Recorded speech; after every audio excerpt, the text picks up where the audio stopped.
wabarakatuh. Selamat siang semuanya. Hai teman-teman, ketemu lagi nih barengan aku, Hilsa Dwi Permatasari di acara Esamo Podcast. Teman-teman, podcast kita kali ini bertema Start Up and Show Up Mind to be a Successful. Nah, kalian pasti penasaran banget kan? Makanya tetap stay tune di acara ini ya. Podcast kita kali ini disponsori oleh Bank Jateng.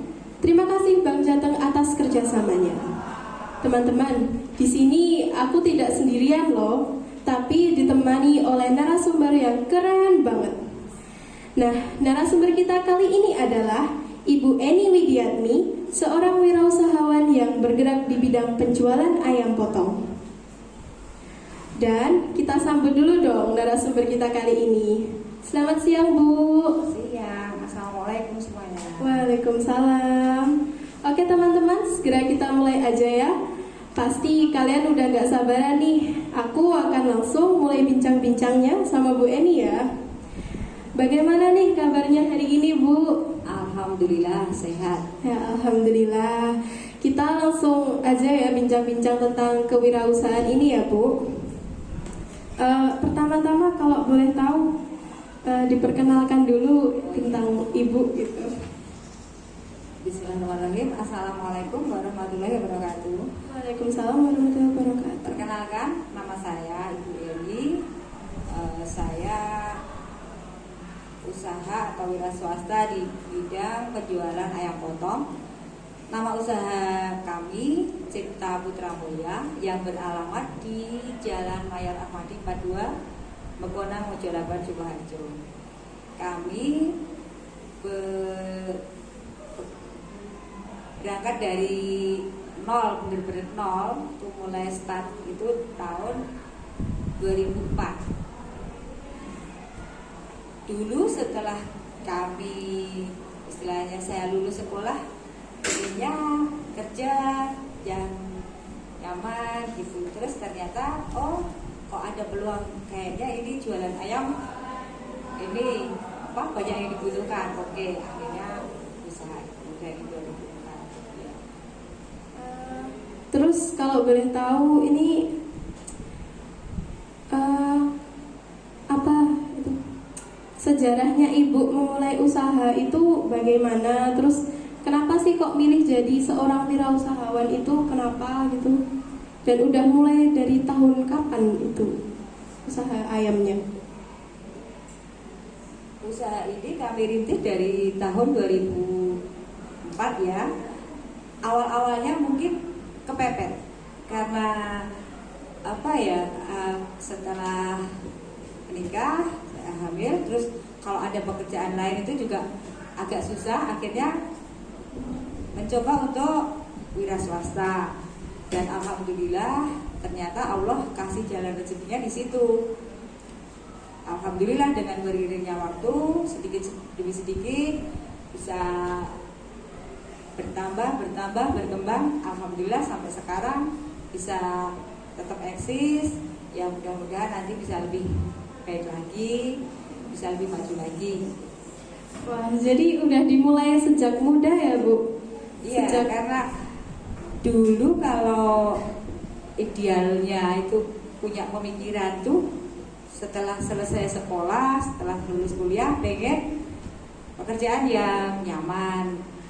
Tapi ternyata kan tidak semua seberuntung yang diharapkan.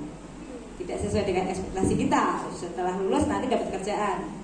Dan ternyata setelah kami mencoba, ya dengan ridho Allah ada hasil, terus kami bisa membantu menjadi jalan rezeki buat ya setidaknya beberapa orang, kan ada beberapa karyawan kami.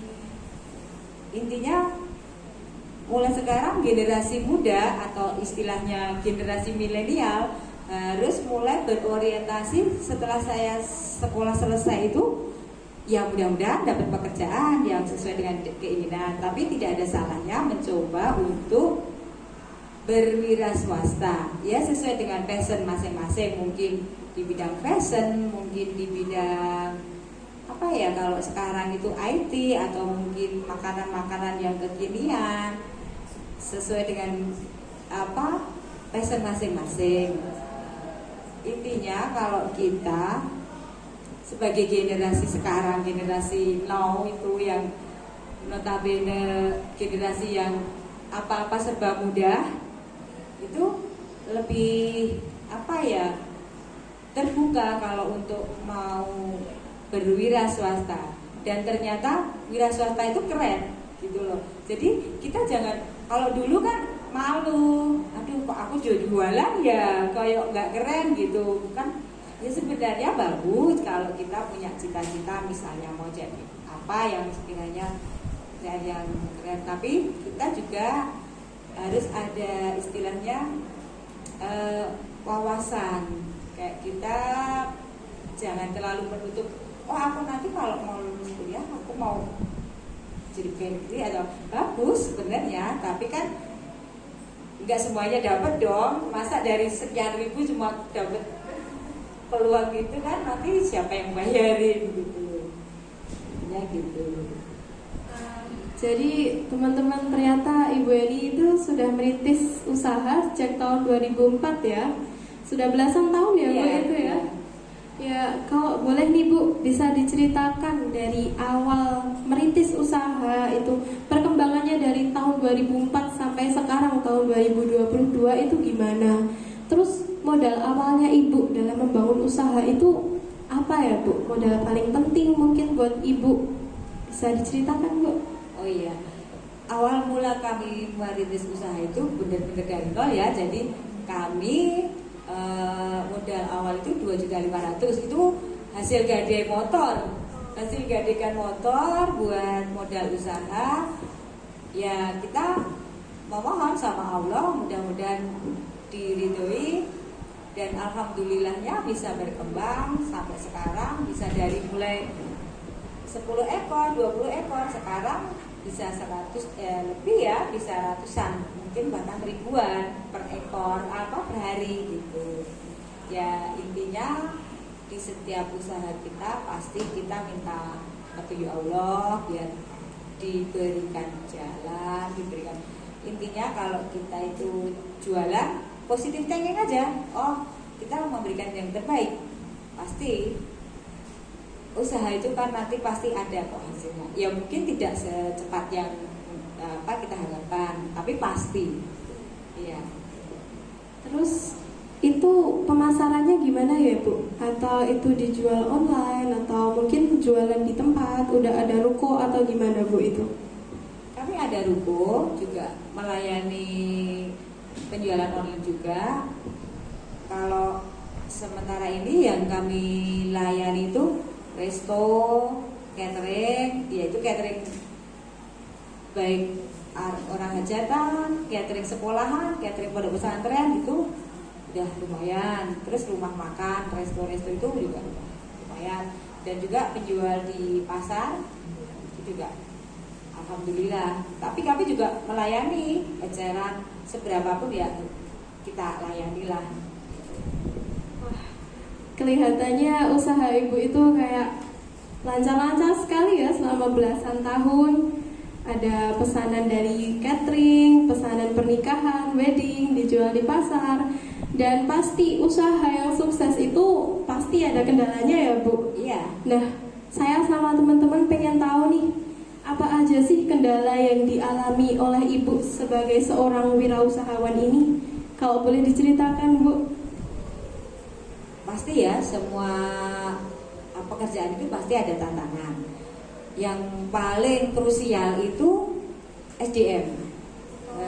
Itu kalau misalnya kita dapat pesanan banyak, ternyata SDM kita ada yang nggak masuk, tapi kita bagaimana untuk tetap memberikan pelayanan yang bagus. Jadi ya kita harus terjun, kita harus berani berjuang untuk bisa melayani pembeli dengan baik. Terus juga sekarang ini kan sudah mulai modernisasi ya, banyak rumah potong gas itu, RPA istilahnya itu, yang notabene itu kan pemotongan secara massal. Tapi kembali lagi kita juga harus yakin rezeki itu udah Allah yang ngatur. Ya kita bagaimana untuk memaksimalkan lagi pelayanan kita, mungkin dengan apa ya, kalau kita itu bisa lebih baik lagi, nanti yakin kok tetap tantangan itu pasti ada, tapi kita mampu untuk bersaing. Intinya perbaiki diri, perbaiki pelayanan, insya Allah bisa. Wah, jadi kendalanya tentang SDM ya Bu? Itu tentang karyawan atau Iya, apa ya Bu? karyawan. Iya. Kalau boleh tahu, Ibu itu menjalankan bisnis ini punya berapa karyawan sih Bu? Dan kalau boleh tahu juga nih ya, gaji per bulan karyawannya berapa ya Bu? Alhamdulillah sampai sekarang kami ada 10 karyawan. Biasanya kami pakai sistem harian, karena dulunya itu bulanan, cuma kadang sering libur gitu tuh, akhirnya kami menetapkan upah harian. Upah harian itu ya setidaknya lebih tinggi dari UMR lah, karena kita kan jamnya dari pagi sampai siang ya, jadi memang rata-rata itu ya di minimal 100 sampai 150 ribu per orang satu hari. Jadi setiap sore gitu udah langsung kasih gaji, jadi lebih enak, lebih kita nggak usah mikir, aduh nanti 1 bulan gaji ini. Karena kalau libur-libur kita juga susah gitu ya. Oh Mas A kemarin libur berapa hari, Mas B libur berapa hari. Nah kalau harian kan enak, setiap sore kita langsung gaji, set udah, tinggal berapa hasilnya kita sendiri gitu. Keren ya. Balik ke sejarahnya nih Bu. Ya. Kan pas awalan Ibu ngerintis usaha di tahun 2004 ya, itu kan pasti yang dari nol ya Bu. Iya. Cuma dijalani Ibu sama suami. Sama suami. Iya, cuma berdua kan Bu. Iya. Nah itu pernah nggak sih Ibu pas tahun 2004 itu, wah ternyata dapat pesanan banyak nih, terus keteteran gitu? Pernah nggak sih Bu? Pernah itu sampai ngerjain itu sampai jam 9 malam. Awal pertama ada resto itu yang namanya itu ayam tulang lunak Bengawan itu ya, order pas waktu itu sekitar 400 ekor. Padahal kemampuan kami waktu itu cuma sekitar 50 ekor, 100 ekor. Ada orderan kayak gitu. Ya ini mungkin ujian juga, mampu nggak?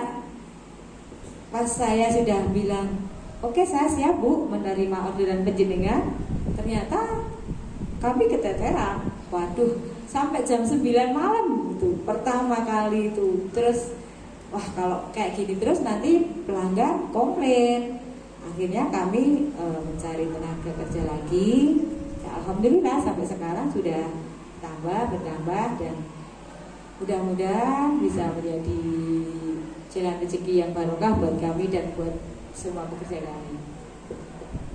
Oh jadi itu dalam satu hari ada pesanan 400 ekor ya Bu? Pas awal-awalnya. Kalau sekarang kan lebih ya.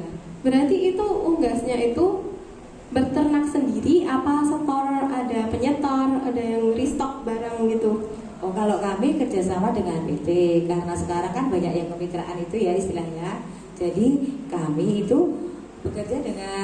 bekerja sama dengan beberapa PT atau supplier, tapi yang berbentuk kemitraan. Jadi kami misalnya kalau pagi itu mencari barang dagangan sesuai dengan yang diorderkan pelanggan-pelanggan kami. Jadi pagi nyari dagangan sesuai dengan orderan. Setelah itu kan nanti ada pembagian kerja. Ada karyawan yang bagian ambil ayam, ada karyawan yang bagian potong, ada karyawan yang bagian kirim-kirim daging gitu. Jadi udah di plot-plot masing-masing.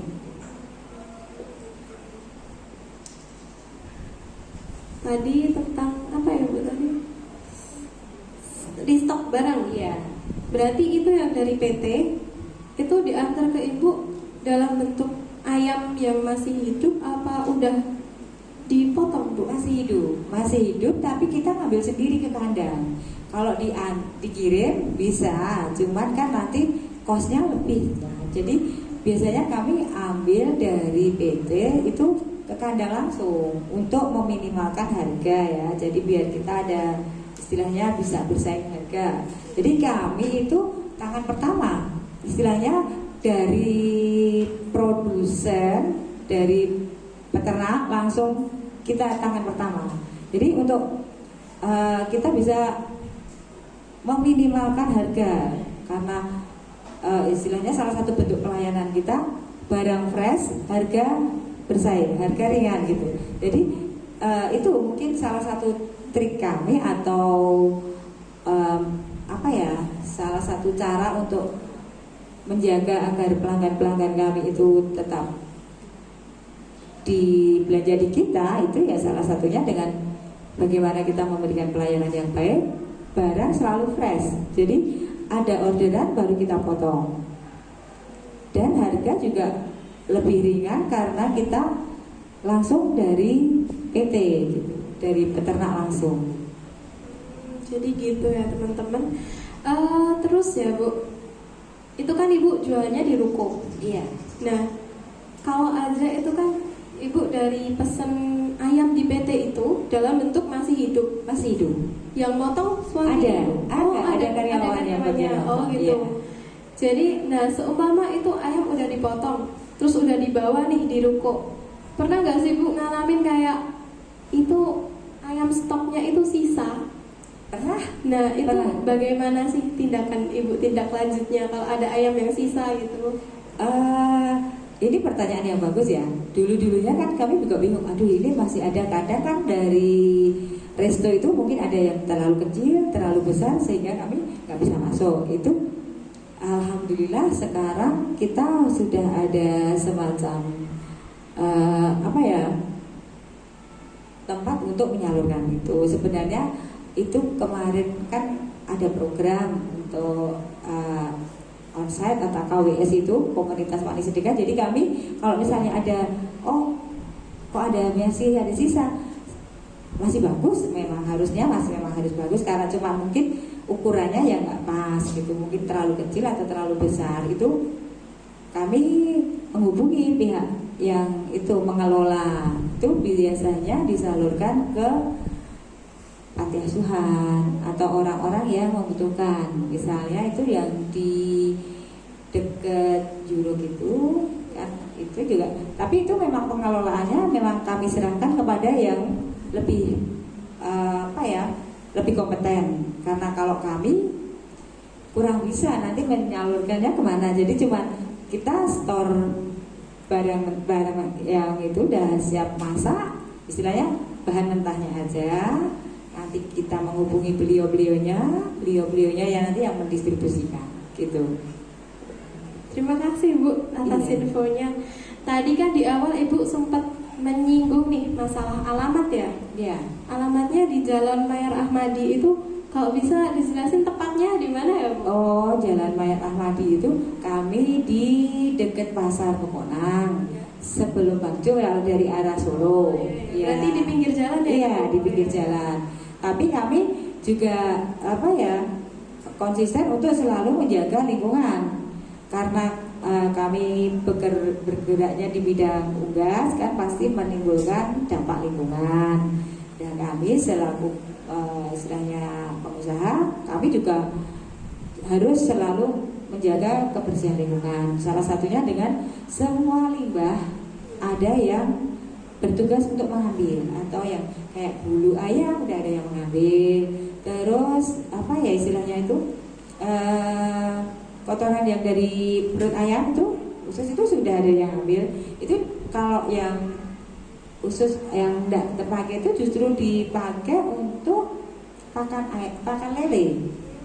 Pakan lele itu kami bekerja sama dengan yang instansi itu dari Asrama 413 itu kan ada pemberdayaan lingkungan yang masih ada istilahnya longgar, kayak tanah yang itu diproduksi digunakan untuk memelihara lele. Nah kami kalau misalnya sore itu udah diambil, jadi setiap hari itu semua limbah sudah bersih.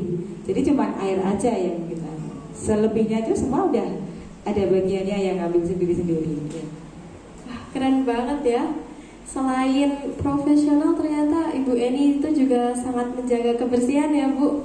Itu memang salah satu dari bagaimana kita untuk tetap apa ya eksis, karena kan salah satu usaha itu kan harus memperhatikan lingkungan. Pertama itu kan karena memang bagaimana kita ada manfaat untuk lingkungan sekitar. Jadi jangan sampai kita itu usaha hanya mengejar profit atau laba. Pasti memang kita orang usaha pasti profit oriented ya istilahnya. Cuma kita juga harus menjaga lingkungan kita dengan cara yaitu tadi. Pertama memang kita peduli dengan lingkungan kita. Yang kedua, mudah-mudahan kita ada manfaat buat lingkungan kita. Misalnya ya dengan tadi yang Mbak tanyakan tadi, kalau misalnya ada sisa, gimana? Ya udah, kan dekat situ juga ada pondok, juga ada yang mengelola. Jadi kami saling bersinergi. Di satu sisi kami terbantu untuk menyalurkan, dan mudah-mudahan ada manfaat buat beliau-beliau yang membutuhkan begitu. Masya Allah, amin ya Bu. Menurut Ibu nih, support terbesar Ibu dalam menjalankan bisnis itu apa dan siapa ya Bu? Support pasti ya orang tua ya. Orang tua itu pasti kasih support ke kami karena orang tua kan sebenarnya membekali kami juga dengan menyekolahkan sampai selesai kuliah. Cuman kan kita juga nggak bisa aku nanti kalau sudah lulus seperti ini. Orang tua pun mungkin pengennya juga anaknya nanti setelah lulus kuliah dapat pekerjaan bagus gitu. Tapi karena mungkin Allah kasih saya jalan rezekinya di sini, orang tua support. Udah kamu kalau memang itu nggak apa-apa. Yang penting satu memang itu jalan rezekinya dari yang halal. Yang kedua mungkin ada kemanfaatan buat banyak orang. Itu ya kalau kami juga sharing sama istilahnya generasi sekarang, jangan malu untuk berwira swasta karena wira swasta itu menurut saya itu justru orang-orang yang berani. Kalau wira itu kan berani ya, swasta bergerak ke swasta. Jadi bagaimana kita berani untuk mengambil keputusan, bagaimana kita berani rugi, bagaimana kita juga berani maju. Nah itu memang butuh banyak ilmu. Dalam artian kalau di sekolah mungkin aku sekolah kayak gini misalnya mungkin cuma matematika aja yang bisa nyambung. Enggak, banyak nggak cuma itu satu itu aja ya. Karena dalam usaha itu juga perlu attitude. Ya itu kan dipelajari juga kan di sekolah pasti ada attitude. Terus ada bagaimana kita itu berusaha itu tetap dalam koridor ya, apapun agama kita tetap pastikan kita tetap nggak mungkin apapun yang kita rencanakan kalau Allah nggak berkehendak juga nggak bisa. Jadi gitu ya. Mau tanya lagi nih Bu, itu tadi kan apa? Sisa-sisanya dikasih ke panti asuhan ya, dan daerah-daerah terdekat ya Bu yang iya yang daerah-daerah. Nah itu kalau dijual eceran bisa kan Bu? Bisa. Iya. Kalau per kilonya itu berapa ya Bu harganya? Untuk saat ini 22.000 per kilo. Itu kan ayam hidup tapi sudah dibersihkan. Nah, kalau misalnya kayak ikan itu sudah dibersihkan, tapi kalau ayam hidup ditimbang dibersihkan itu sekilonya 22.000. Kalau yang ayam utuh gitu berapa ya Bu? Ayam utuh itu kan kami berbagai ukuran dari ukuran 1 kilo sampai 3 kilo tergantung dari permintaan. Makanya itu salah satu bagaimana kita tetap eksis juga salah satunya kita menyediakan barang itu sesuai dengan permintaan pelanggan. Pelanggan mau minta ukuran berapa, insya Allah kita ready. Kalau yang ukuran 3 kilo harganya berapa? Kalau 3 kilo berarti sekitar 66 ya, tapi biasanya. Oh, jadi untuk harganya sekitaran 20.000 sampai 60-an ya Bu. Nah itu kalau dalam pesanan besar nih ya Bu, itu ada potongannya nggak sih Bu untuk potongan harga ayamnya itu? Ada, kami kalau untuk eceran 22.000. Itu kalau untuk partai istilahnya bakul harga 21.000. Tapi nanti kalau pengambilan banyak misalnya kayak di pabrik apa resto itu 20.000 per kilo. Oh, kalau boleh tahu nih Bu, kira-kira penghasilan Ibu dalam 1 bulan atau 1 minggu itu berapa ya Bu?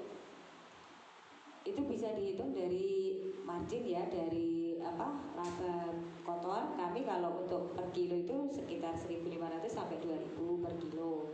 Kalau per hari itu ya sekitar 1 ton. Kami ya jadi Mbak kalikan aja. Kalau misalnya ya kalau untuk 1 bulan sekitar kotor ya, Iya. kotor ya sekitar 20 sampai 30 Juta Bu? Iya, Oh. tapi nanti kan masih dipotong untuk biaya operasional istilahnya. Iya. Nah, ya kalau bersih ya mungkin setengahnya bisa. Ya jadi kalau untuk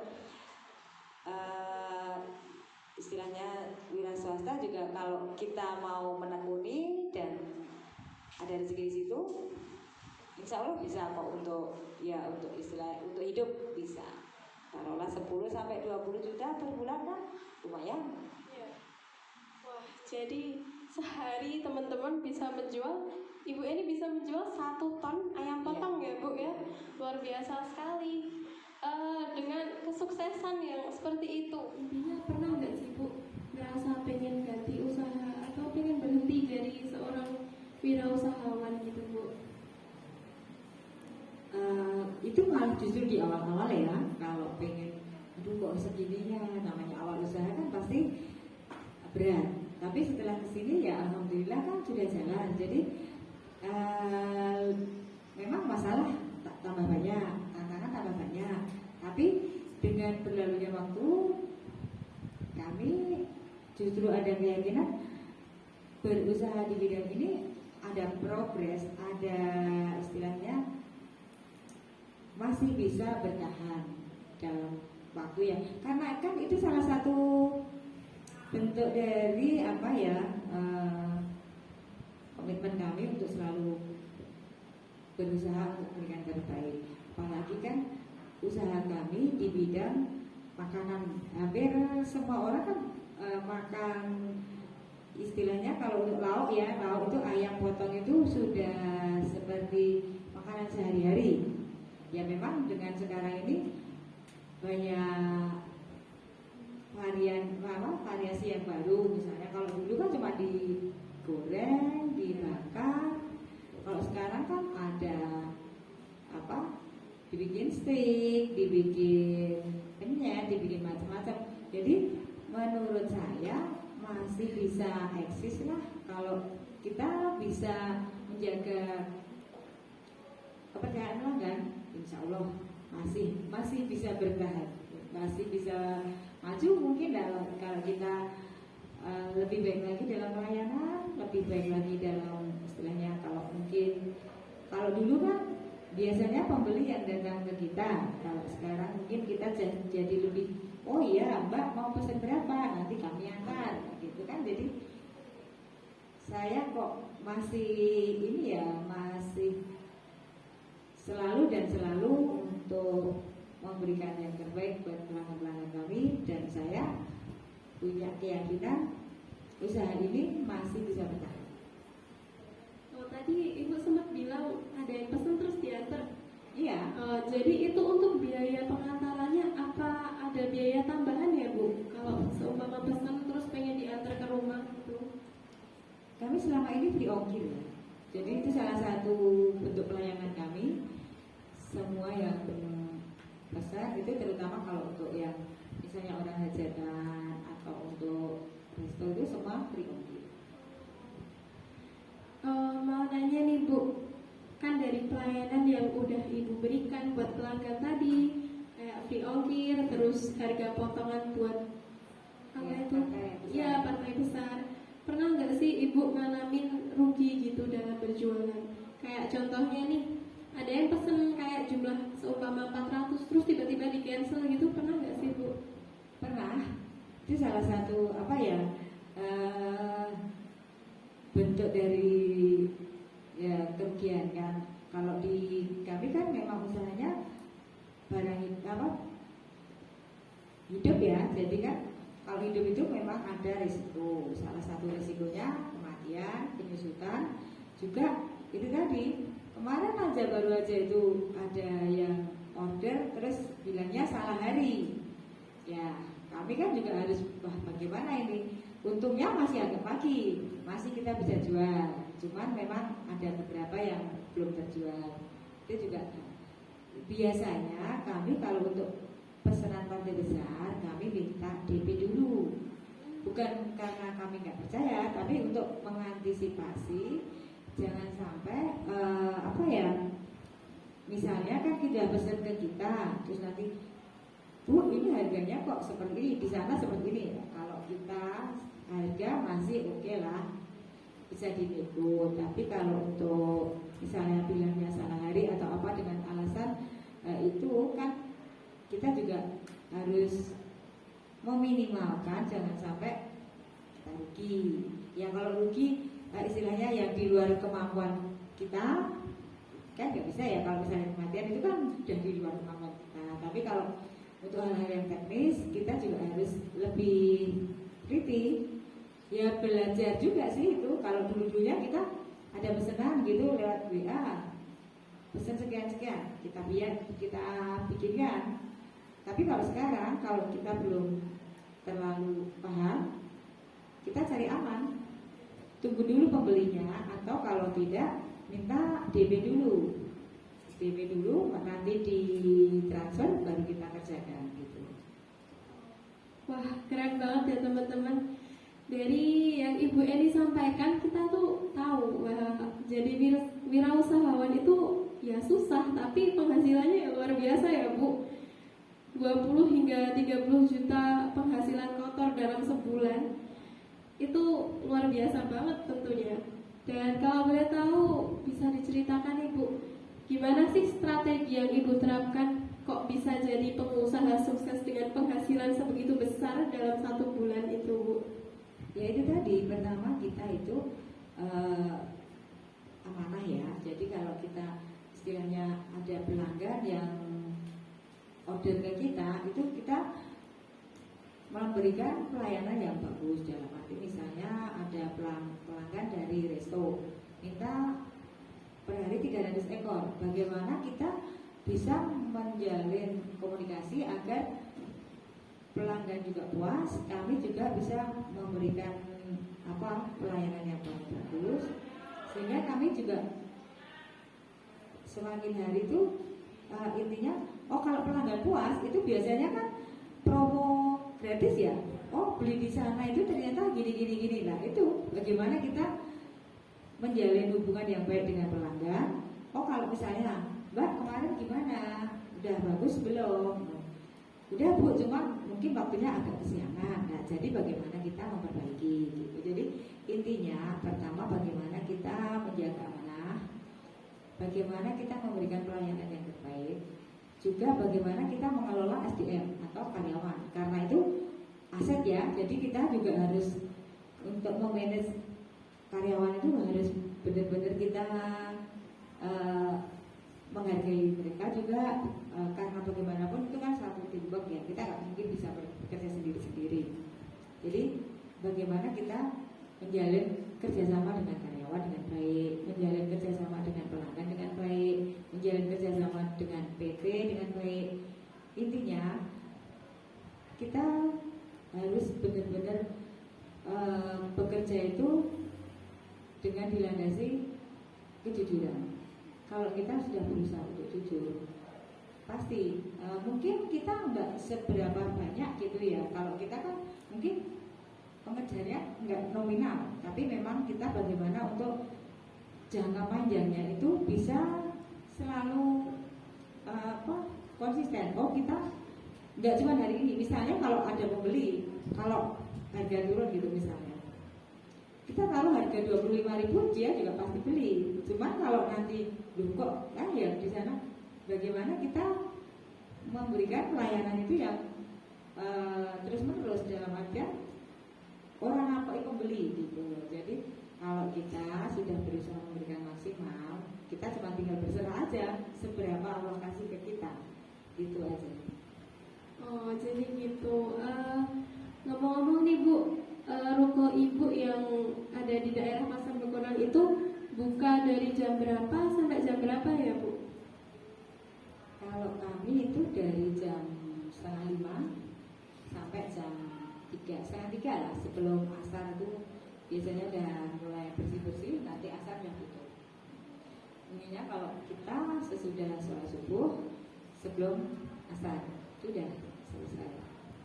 Oh, jadi gitu. Mau nanya lagi nih Bu, kalau dari karyawan sendiri itu rata-rata pekerjaan dari Ibu itu masih muda atau kebanyakan udah agak berumur gitu? Di kisaran 20 sampai 40 ya, berarti ya nggak terlalu tua, nggak terlalu muda. Oh, berarti banyak mas-mas ya? Iya, mas-mas. Oh, Lebih iya. mas-mas. Oke, yang terakhir nih Bu, kita pengen tahu nih apa sih tips menjadi wirausaha yang sukses menurut Ibu? Kalau saya secara pribadi ya, itu kalau untuk bagaimana kita tetap eksis untuk berusaha atau untuk bisa menjadi pengusaha yang sukses, itu intinya pertama memang kita harus amanah, kita harus jujur dalam segala hal. Karena itu kan istilahnya sangat prinsip ya, kita jujur, kita memberikan yang terbaik untuk siapapun, untuk pelanggan kita, untuk customer pasti ya, untuk karyawan kita. Karena semua kebaikan pasti kembali ke kita. Ya kita memang tidak berharapkan kita dapat balas, tapi kalau kita sudah berbuat baik, kita jujur, kita mengupayakan apa yang menjadi pekerjaan kita itu dari hati. Jadi kita ini memang mencintai pekerjaan kita. Sesulit apapun kalau kita udah suka, pasti nanti ada kemudahan, pasti nanti enjoy kita ngerjainnya. Intinya gitu, pertama memang kita harus jujur, menyukai apa yang menjadi pekerjaan kita, dan yang tidak kalah penting itu selalu dalam koridor apa ya istilahnya, cara-cara yang diridhoi oleh Allah. Jadi kita enggak sekedar istilahnya profit oriented, kita ngejarnya bukan nominalnya tapi keberkahannya. Mungkin terlalu naif, tapi itu ya bisa membuat kita merasa cukup dan bisa menjadikan kita untuk selalu bersyukur. Ya, setelah bersyukur nanti Allah pasti kasih kok yang kita mau. Cuman memang pasti ada tantangan, ada ujian. Jadi enggak kita bekerja jangan terfokus untuk bagaimana kita mengejar nominal yang banyak, tapi bagaimana kita bekerja benar-benar sungguh-sungguh, benar-benar dengan amanah, dengan jujur, dengan mencintai pekerjaan kita. Insya Allah nanti hasil itu ada, dan ya istilah kerennya itu hasil tidak mengkhianati usaha, gitu kan? Wah, luar biasa sekali. Terima kasih banyak Ibu Eni atas ilmu-ilmu yang sudah disampaikan tentang tips-tips menjadi wirausahawan yang sukses. Oke teman-teman, jadi untuk jadi wirausahawan yang sukses itu butuh ya perjuangan yang luar biasa ya Ibu Eni yang sudah merintis usahanya sejak 2004 selama belasan tahun, terus sabar menghadapi kendala-kendala dalam berwirausaha juga, bahkan sampai rugi ya Bu, tapi tetap dijalankan dengan amanah dan tetap menomorsatukan pelayanan yang terbaik buat pelanggannya. Jadi sebagai wirausahawan, Ibu Eni itu tetap konsisten menjalankan usahanya di bidang penjualan ayam potong, walaupun kadang sering terpikir untuk wah kok susah gitu ya Bu, pas awal-awalannya kan. Ya, tapi tetap terus dijalani, jadi luar biasa sekali.